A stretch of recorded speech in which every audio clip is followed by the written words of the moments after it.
Buenos días, don Célimo Guido, ¿cómo se encuentra usted y qué anda haciendo por aquí hoy en Casa Presidencial? Aquí estamos, hermano, venimos a pegarle una manita a esta gente que están dando una lucha justa, que es la defensa de la niñez, una niñez que se vale por sí sola y que aquí están atropellando. A mí me llama mucho la atención de que este presidente, que se convirtió en una verdadera estafa política electoral, él agarró los votos de la gente ingenua y buena gente que se equivocaron, diciendo que quitaría las mascarillas y que quitaría la obligatoriedad de las vacunas. Y no solamente la agarró contra todo el mundo, sino que ahora contra los niños.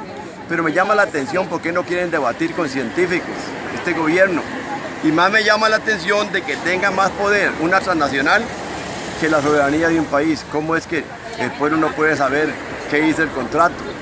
Y los cientos o miles de cuestiones adversas que traen estas vacunas para la salud de los seres humanos. Entonces, bueno, aquí estamos, me parece que es totalmente justa la lucha. Vine a acompañarlos, estuve el domingo un rato y ya vamos para adelante. Lo que pasa es que hay que cerrar filas, no solamente es el problema de la vacuna obligatoria, que es el problema de momento más bravo, sino que hay muchos más. Vea usted que este gobierno está pidiendo vender las instituciones, vender el Banco de Costa Rica en menos del 20% del valor del banco.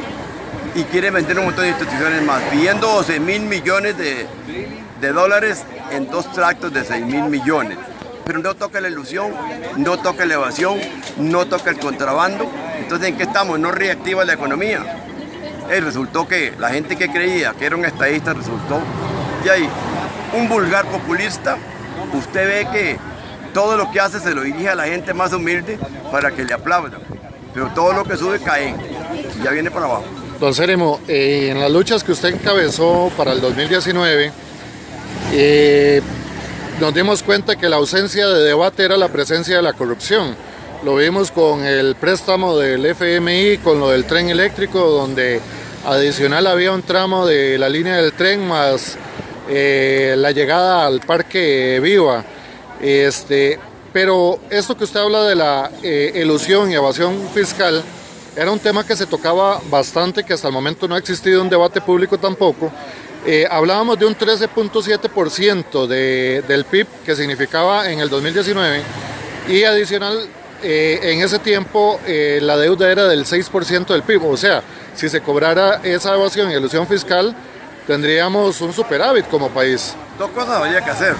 Eso, que no lo están haciendo, ni siquiera han puesto los escáneres. Y segundo, si el 80% de la deuda interna se le da a las instituciones mismas, salvemos la caja porque ahí están pensiones y todo lo demás.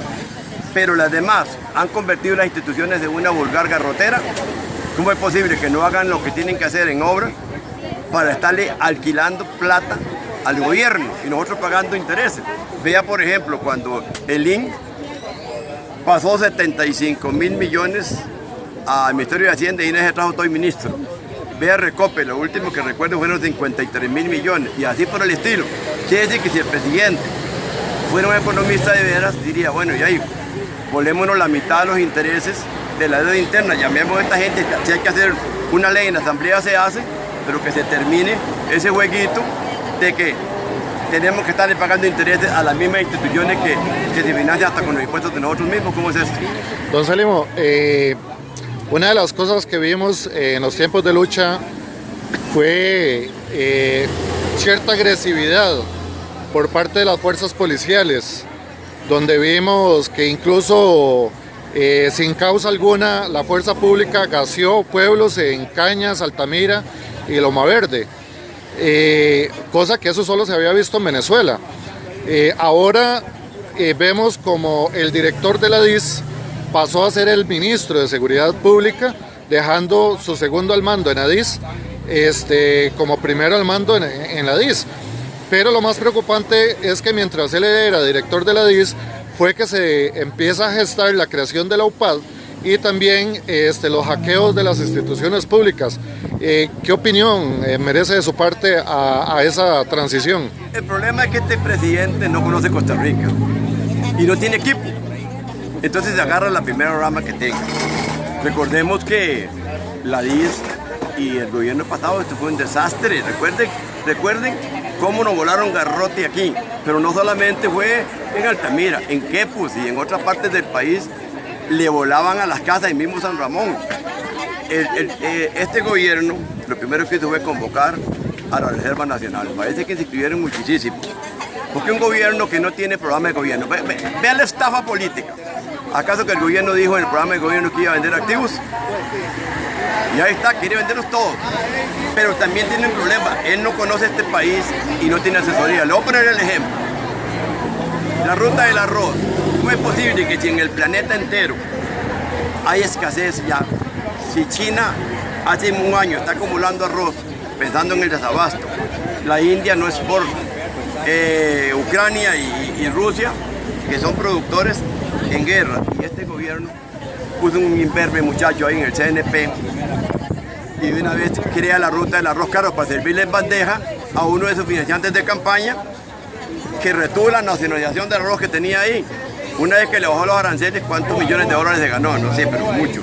Y resulta que dijo, el presidente de la República le dice al muchacho del CNP, bueno, vamos a ver, ¿cómo vamos a hacer con el arroz que producen los costarricenses, que producimos menos de la mitad? Entonces le dice, no se preocupe, vea qué ignorancia de presidente y este muchacho.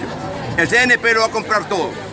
Resulta que nosotros producimos 150 millones de kilos de arroz y el CNP afirma, el muchacho, que se puede comprar todo el arroz que se produce. El presidente le aplaude, vamos por buen camino. Y lo único que puede comprar es el 15%, el 15 mil millones. Y resulta que en esa compra, ¿por qué no pueden? Porque le aplicaron la regla fiscal y porque el CNP no tiene silos, no tiene infraestructura para guardar el arroz. Entonces es una ignorancia tan grande de este presidente y una mentidera que yo nunca he visto una cosa igual en la historia. Muchísimas gracias, don Sergio. A la orden.